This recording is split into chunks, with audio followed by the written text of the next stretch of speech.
Are wedding expenses to be divided by both groom's and bride's family, or only by the groom's family? My father has no problem in spending half the amount of the walima, but the groom's family say that usually nikah expenses are done by the bride's family and the walima expenses by the groom's family. What is your advice, Sheikh? Because in the subcontinent we have nikah on the day and the walima the next day. First of all, the walima is usually done after the marriage has been consummated. Whether you do it on the same night or the night before, it's not a problem. You can do it either way you wish. The walima in Islam is the sole responsibility of the groom. And by the way, everything related to the marriage financially is the responsibility of the groom. So it's the boy who pays the dowry or the mahr, not the other way around. Women and their families are prohibited from giving the boy anything as a dowry, like in the subcontinent, because this is the doing of the Hindus. Muslims don't do that. Women are more honorable to be forced to pay for their marriage. We honor women. We don't accept this. In Islam, it's haram. It's prohibited. So it's the boy who gives the mahr, the dowry. It's the boy who also pays for the walima. Now, this is Islamic in the sense that I want to get married, I propose, I give the mahr, I get married, and I throw a small party. The Prophet ﷺ, when he saw Abdurrahman ibn Auf, may Allah be pleased with him, and he looked fresh. So he said, why do you look so fresh? He said, I just got married. He said, okay, in this case, throw a walima even by one sheep.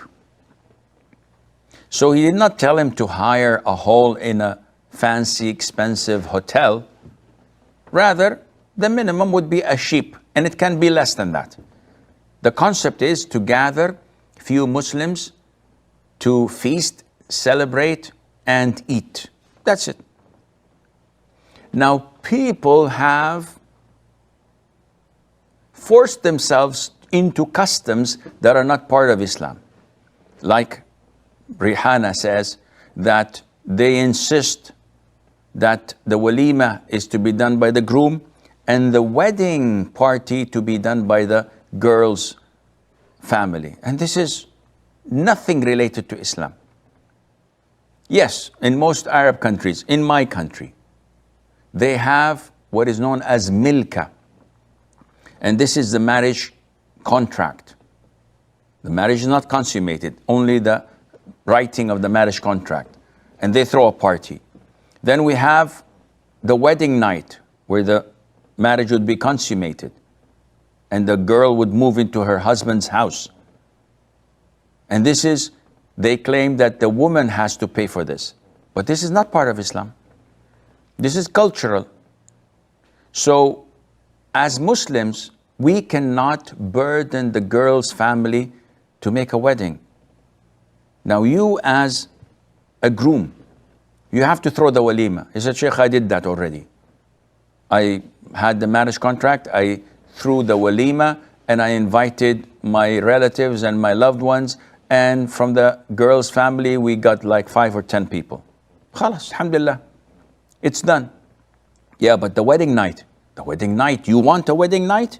Your family wants a wedding? You throw a wedding. You can't ask the girl's family to throw a wedding that would consume 5 times the mahr, the dowry that you had paid. Be a man and don't ask for something that is not yours. So you want a mahr? Oh, no problem. You want a wedding night? No problem. But if you want to reach an agreement, for example, most people would say, yeah, we would like to have a wedding night for our daughter, but we would like to have it small and only for like 50 or 40 members of our family. And we may invite 5 or 10 from the groom's family. Now, if the groom's family say, no, we would like to invite more of our people, tell you what, we'll share the expenses. We'll pay half of it. We'll pay 30%, 70%. Depends on the agreement, the mutual agreement between the two families, without one being forced to do something he does not want, and Allah Azza wa Jal knows. And this is a very valid concern, because unfortunately in the subcontinent, in Pakistan, in India, and in Bangladesh and elsewhere, they put great deal of emphasis on this haram practice, and that is that when a man proposes, there is a lot of financial burden on the girl's family, to the extent that they go out of the straight path of Islam. And the boy's family demand from the girl's family a dowry, which the Hindus practice. And the Muslims, unfortunately, who are Muslim by name, still practice it. And they say that this is okay. No, it's not okay at all. It is the responsibility of the man to take care of all financial commitments. So he's the one who pays for the dowry. He's the one who throws the meal of nikah, which is usually, the sunnah is to happen after they consummate the marriage. But if it happens before or on the night of, there's no problem, inshallah. He's the one who's responsible for providing for their marital home, furnishing, put the furniture in it, and all the other expenses. This is his responsibility in Islam.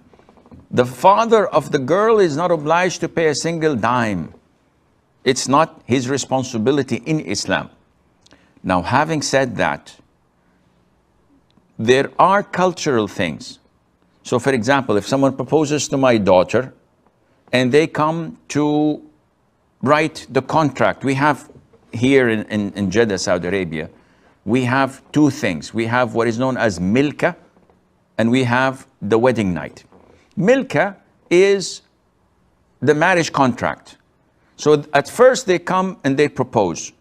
And the boy sees the girl, they like each other. The father comes, officially proposes to me, and I accept. He asks me in between each other, are there any conditions? And we acknowledge whether there is or there isn't. Khalas, done. Okay, next week you guys come officially for the marriage ceremony. So they come and they write the contract of marriage. Everything is set.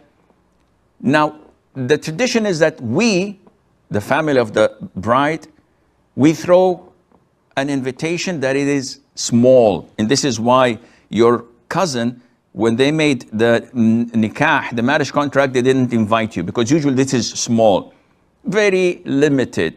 My siblings, maybe my sons-in-law, and he brings his siblings and his father, it's at uncles maybe. So it's like 20, 30 people, and it's all only for men, usually. And then we agree on the night of the wedding night, which is probably a month, 2, 3, depending. So this one is a big night. Now, usually the bride, the groom, that is the boy, is the one who takes care of it. Sometimes he comes to me and says, Uncle, here are like 20 cards, invitation for you. So I can invite 20 of my friends, especially if it's in a hotel or in a big place. Now, my family is big, so I say, okay, tell you what, I will take half of the cost on me, so that I can bring 150 of my friends and relatives and make it a big night. And the boy says, okay, I'm fine with that. Maybe the boy says, listen, I can't afford a wedding, so I'm not throwing a wedding altogether. 3 months from now, I'll come and collect my wife, and maybe we'll make a walima, which is for 10, 20 people, a very small Well, alhamdulillah. A lot of the families said, no, my daughter wants to wear her wedding dress and she wants to be happy. This is one night in a lifetime. Don't worry, I'll take care of it. Now, this is not obligatory upon me, but I'm offering because I want it. So in a nutshell, Abu Yusuf, don't hold a grudge against your cousins. It is their right to invite you for one party and not for the other party, depending on their financing. Secondly, there's no problem in accepting the invitation for both. This is totally permissible, inshallah. What can a person who's not financially capable do when he has the urge to get married? He's physically fit, but he doesn't have the means to afford it. Well, this was answered by the Prophet ﷺ himself. When he addressed the youth and said, Ya ma'ashar al-shabab, O young men, O youth, whoever is capable physically and financially to get married, he should get married.